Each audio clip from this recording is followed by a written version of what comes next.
Hey guys, welcome back to another video. Today is going to be kind of the beginning on butchery. We're going to start with the basics of protein. We're going to work from the front to the back, and we're going to be going over beef, pork, and chicken.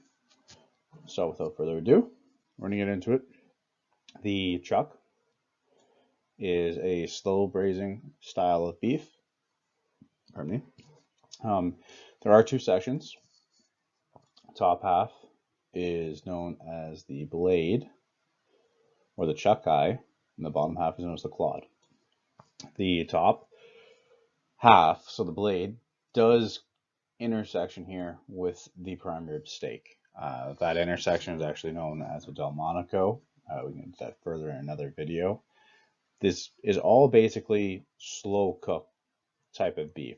The top half, the blade, really is good for stews. The bottom half, chuck, is really good for lean ground beef and things of that nature because there's the right amount of fat, but not too much. If you're looking for a more well-marbled burger, you have to either add more fat to it or use from the top half, known as the blade. Next one to the brisket. Everyone knows about this now, especially since the emergence of Texas barbecue throughout the world. I'm sure it was already well known in the States for a long time, but Aaron Franklin being the forefront of that, everyone knows that's also a low and slow beef. The only time you'll see it different is if you go to a pho restaurant where they have probably already boiled it ahead of time, then they shave it and pour more on top of it. Shank as well here. That is low and slow. You see it used often in Italian cooking. They will usually sear it and then braise it with white wine, garlic, onions. The plate. This is another part of the cow moving low and slow. This is actually where the chuck short ribs come from. Chuck short ribs don't come from chuck, although oftentimes when you see boneless chuck short ribs, quote unquote, it's going to come from the chuck. It's going to come from the top half of the blade, which it's not actually boneless chuck short ribs. It's not from the ribs at all. And you typically just, it still tastes good. There's nothing wrong with it necessarily, but you kind of are getting gypped there where it's not what they're actually labeling it as, and they get away with it, but that's just the way the world works, especially in Canada and the US. Not sure about other parts of the world. Now, the rib, the creme de la creme. Most butchers, this is going to be their first pick for anything, whether it's a steak or a roast. I personally like a blade as a roast myself more than rib, but teach their preference. Not only are you going to get prime rib and rib eye here, you also get the back ribs, which don't have to cook for anywhere near as long as the chuck short ribs. And the short ribs do kind of bleed into here, give or take. Along with that, too, inside of the plate, you're going to see a few other cuts like a hanger and a skirt, but that's going to be in a more advanced video going over all the different steaks and how to cook them. Um, Not just the style of cooking, but specific temperatures and how to get them the optimal tenderness. Flank steak is one of my favorite types of steak. It's great for, any kind of tacos if you cook it like rare and then slice it really thin. Now the loin. This right here is where you get strip loins, your beef tenderloin, and your T-bone steaks. T-bone carries both of those steaks inside of it. And of course, there will be some back ribs on here, but there's usually not much meat around them by the time you bone them out. Similar to what you'll see in later on, we'll talk about the pork. A lot of four-legged animals are just the same, like in terms of anatomy. And then same with poultry. Once you know one, you're going to kind of know them all, especially once you start cutting. It'll take some practice and a little bit of repetition, as all things do to get good at. But you'll start to recognize that joints are very similar, where the connective tissue is extremely similar as well. And it becomes a lot easier to part these things and just understand, oh, this is this part. Okay, I should cook it low and slow. Sirloin is very lean. This is also where a piece called the picanha comes from, or bottom sirloin. It's very well known in Brazil. If you go to Brazilian steakhouse, there's a piece of meat that they have rolled up and skewered with a good fat cap around the outside of it. That is a picanha. Is well known in South America. It's not as popular here, but I slowly but surely seeing it being used more and more. There's not really a specific method for that one. That you can cook almost anyway. It's going to be pretty good. Hip and round. These are definitely all roasts, but you don't have to go as low and slow as the front roasts, as these guys here. They are really good for straight oven roast. I don't know about a pot roast unless you're able to really well time it. It's not something you want to just let go on its own. You want them rare, medium rare. And so inside of here, you're going to find an inside round, an outside round, and an eye round. And they all kind of tie together to make what's called the rump roast, but typically you see them separated now. And if you're to order a rump roast, a lot of places, it's going to be the outside round. This is what we used and do continue to use in my butcher shop for when we do roast beef and gravy, because it's a good in between where it's not, extremely expensive, but you can get it nice and rare. And when you're slicing it like that for roast beef and gravy or for sandwiches, it's going to be pretty tender. Although obviously not as tender as, a strip loin or tenderloin or any of the prime cuts. Now, grading. This will be obviously different in different countries, but we're going to go with Canadian grading because that's what I actually know. First is ungraded, which is the lowest quality of beef in Canada. Has almost no barbling at all. You'll see very trace amounts here and there. Single A, slightly more marbling. Not a ton, but enough that it'll pass grade in Canada. Double A, this is where you start to get into like fairly well marbled steaks, where it's not too much fat, but a good amount of marbling. And triple A is very well marbled. The issue that I find when you buy triple A, depending on the supplier, is once in a while they definitely sneak in a double A or a single just to get the box out. They're not supposed to be able to do that, but I mean, everybody in this world, you give them an extra few bucks, they're probably going to be willing to be, coerced into saying something is a higher grade than it is, unfortunately. Certified Angus. This isn't just a grade of beef, but it's also a breed of cow, which is very well marbled and really tender. It is definitely quite a bit more expensive than the others, even than the AAA. Like if you were to go down the list here, I went from cheapest to most expensive, and the difference even between the AAA and the certified Angus is going to be like, depending on the cut, probably $3 to $5 a pound, maybe even more depending on what you're looking at. Whereas AAA might be $1.50, $2 more than AA. So the price discrepancy between those two is the biggest so far. And then the next one's going to be way more.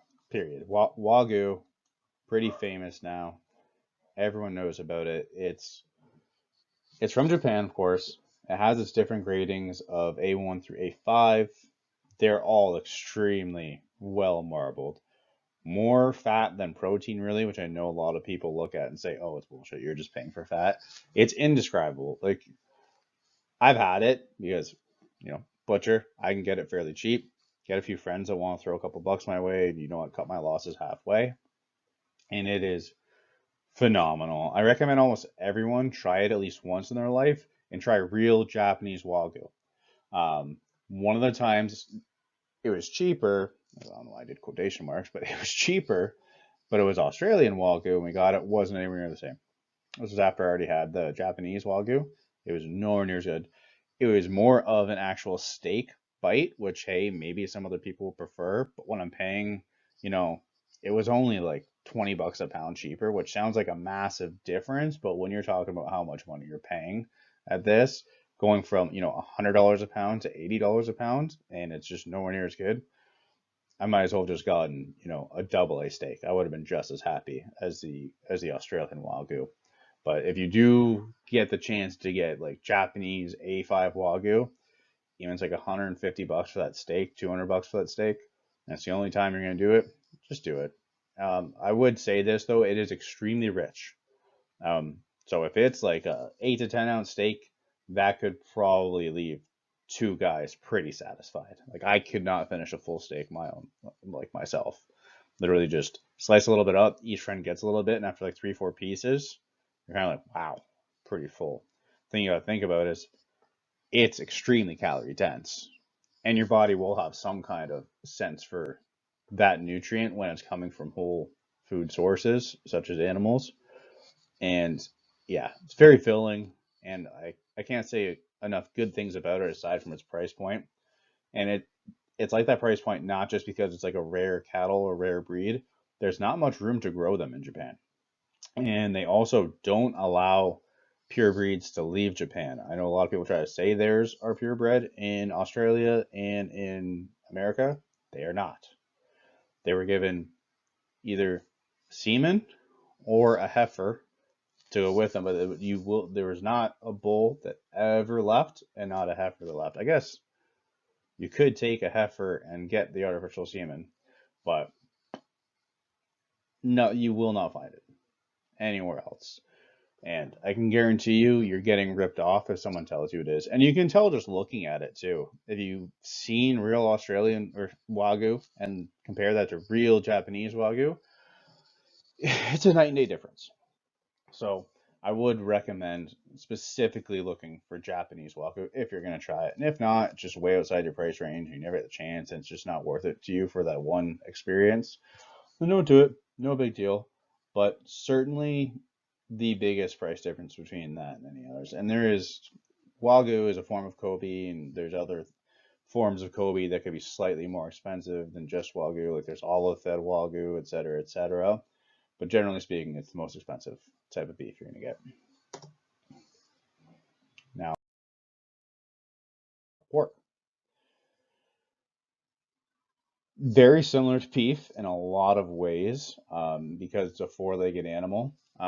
This demographic here, of course, shows the head part, which you can use off the cow too, including cow's tongue, cheeks, also known as jowls. You see it for guanciale, and it's very similar where the the shoulders and hams are going to be slower cooked parts of the animal.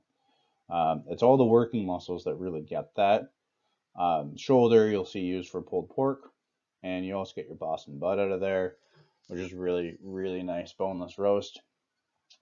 Picnic is the bottom part of the shoulder, as you can see there. It's slightly leaner than the top shoulder, and it's what I recommend using for sausage. I think it just has the proper amount of marbling on its own. And if you have to add a little bit of trim that you have laying around, it's not too bad. It's not going to get too fatty.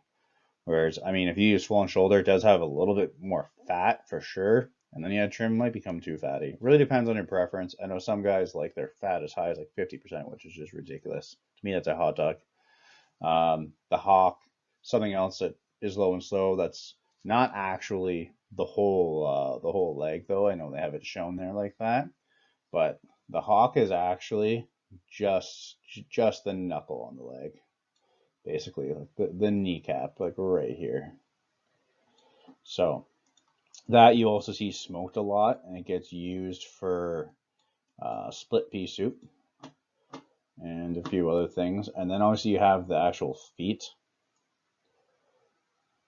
um, typically used for soups and stocks. They have a lot of collagen, so you use it for xiaolongbao. Lard. So by lard, it's just pork back fat. You can definitely melt it down just like you would beef tallow, or leave it as is. And you can use salted back fat as well, just something that you really don't see many places anymore. Now, the loin here also comes here. Like you're going to have part of the back fat on there. Typically, you would trim it off, put it in your counter. Uh, this is also where the pork back ribs are. And then this is the area of just like the loin on the on the cattle on beef. Sorry, you're gonna get your tenderloin, your pork loin, which is basically a strip loin of pork, and then your center cut chops, which is the T-bone of pork. Really, It's probably the most popular area of pork that we sell. I don't know how it would be in the States. I would think that you sell probably more belly and shoulder there, just because of people that are willing to smoke. You don't see smoke as much here in Canada. But it's fairly lean, depending on the pig. You do see some really nice pigs. There's not really a grading system set up in Canada right now, although people will like put their own onto their pigs, which is, I mean, it's okay, but there's no real system trying to prove that that's actually a grading. Like you're just saying it yourself. It'd be like if I brought stuff in my butcher shop and I threw out the Canadian grading system and I just said, "Oh, uh, this is the greatest of all time.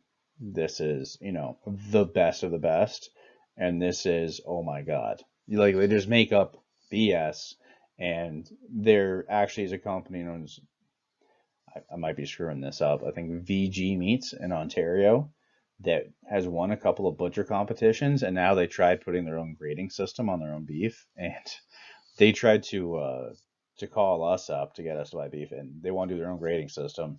And no joke, they're $6 to $10 a pound more on any cut of beef. It's just ridiculous. Let's move on though. Sorry, guys. Then of course you have your St. Louis ribs right here, or your side ribs. I think St. Louis, the difference is how they trim them. Of course, you have your pork belly for bacon. You can definitely do other stuff with it. You see a lot in ramen. Ham. Uh, Oftentimes, not only will you see this, low and slow as roast, and then also you see it for deli meat quite often because it gets cured and smoked a lot. And then if you have it all attached, you don't have to have it all attached, of course, but you'll see, like country ham uses that, and prosciutto, which are, long, dry aged, cured meats. The biggest difference with country ham being smoked, prosciutto not being smoked. If you try any of those things, though, curing or anything, not only make sure you're safe, check your regulations. A lot of places don't allow it for businesses unless you're inspected by a specific ring of, of food inspectors. For instance, in Canada, or at least in Ontario, you wouldn't be able to be municipal. You got to be provincial, which means an inspector's in your place for 2 hours a week minimum. Let's move on. The ham also, I wouldn't recommend it for sausage if anyone's wondering. It's way leaner than the shoulder. Not something I recommend. You also see it for like if you got an Italian braised pork sandwich.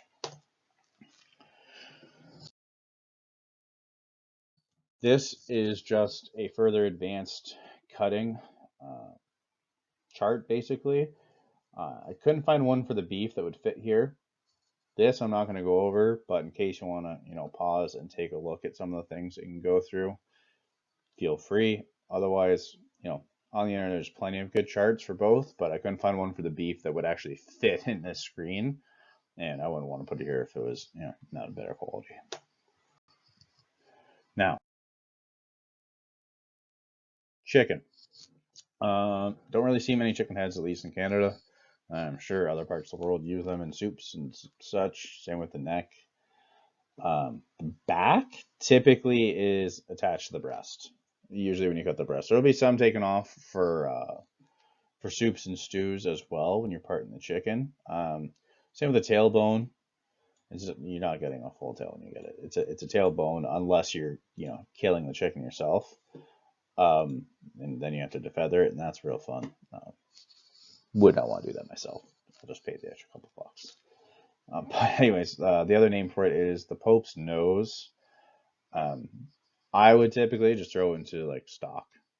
That's all I would do with it. You can leave it attached to the back and just throw that in your stock pot. We'll say this too. I am married to a Jamaican woman, and they love all their meat bone in. And I have seen them literally like they cook chicken back and suck the meat out of the bones. It is insane. Not something I've necessarily caught on to yet. I've tried it, and you get a lot of little bones coming off with it. It's not a pleasant experience for me, but some cultures enjoy that. Wings, I think, don't need real much talking to. They used to be something that people threw away, and then now they're one of the most expensive cuts on the chicken.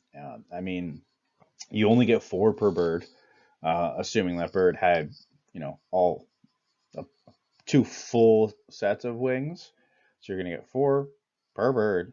If you sit there and crush 20 wings, you just killed 5 chickens. I mean, you didn't literally, they would have been, killed anyways for the process, but it's insane the amount of wings you see people go through compared to almost anything else. That's why you see a lot more ground chicken and ground chicken products, because they've got to keep up with the wing production. And it's just almost impossible. I don't even look at the stats for it, but I'm sure on Super Bowl weekend, there's got to be close to a billion total wings eaten across the world. Like, I myself, as being a big boy, I mean, 20 wings minimum for me if I want to sit down and have a plate of wings, and that's my meal. I mean, I could probably crush 30 or 40 if I really wanted to and had nothing else, but a lot of beer, it's doable, and I'm sure a lot of other guys could too. The breast, leanest part of the chicken, of course. One of the more popular parts of the chicken because it's easy to grill, and you can fillet it, do your chicken schnitzel, other things of that sort. Leg. This is definitely the most popular part for fried chicken, and what you'd want to use for like pulled chicken. I don't know why this chart had leg and thigh combined like that, or separated, sorry, like that. The leg to me is both the thigh and the drum connected. This does depend on where you are. Some places will just put the drum as a leg, which makes no sense to me because a thigh is a part of your leg. The drum is their calf, and the thigh is their thigh. Both parts that are, really easy to cook right. You want to go higher temp than the breast, and if you go too high, you can just shred it apart to pulled chicken. Now, grading in Canada, grade A, like it's not quite like beef here, where it's really the actual quality of the bird itself necessarily. There is a few points that go with that, but it's more like how it's been treated, specifically post execution. I guess is the best way to say it, post slaughter. So no missing parts, cooked, no missing parts, crooked joints, no torn skin, no pin feathers, and an even distribution of fat under the skin. So you don't want to see any pockets of it, and you want there to be no okay amount of fat. You want there to be literally none, although that would be very rare, especially with the way they feed them grains and plump them up as much as they can. Utility, not much fat, and it's often missing parts, but it can't be more than one leg, the wings, or the tail. So if it's more than that, then they've got to completely part it for something else. And I will say, this definitely gets skewed. I know that this is just for chicken, but this grading system is supposed to be for all poultry. You'll see a lot of grade A turkeys missing a wing somewhere. It could have happened during the packaging process on bigger turkeys, and so the inspector's not going to catch it because they're busy looking at everything else. Really, they're going to see some of the packaging probably at the beginning, and they're going to make sure to spend most of their time in the slaughter room and the cleaning room. Brown. This is typically going to be laying hens. They no longer lay eggs or down to like one a week or something like that. It's time for that bird to go. The best way for it to go is in a long and wet cooking method. So stew, soup, coq au vin. If you were to get one of these brown, or they're also usually called here, you'll even see it called stewing hens. If you were to cook that just like on a grill and bite into it, good luck. You're gonna have to have sharp teeth made of iron, or you're not getting through that thing. Yeah, I think that just about does it for basic cuts of protein. We're definitely gonna, come back to these things in individual videos further along.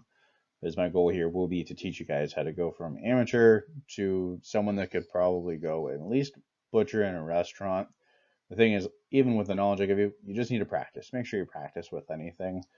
Chicken will probably wind up being the first one. I think it's the easiest thing to do, and it's really good for knife skills because there are small joints. And there's also a lot of little things that you could do to practice your knife skills with it. So without further ado, thanks again, guys. Means so much that you do this. If you watch, and if you don't, hey, thanks for even passing by. Do me a favor, stay awesome.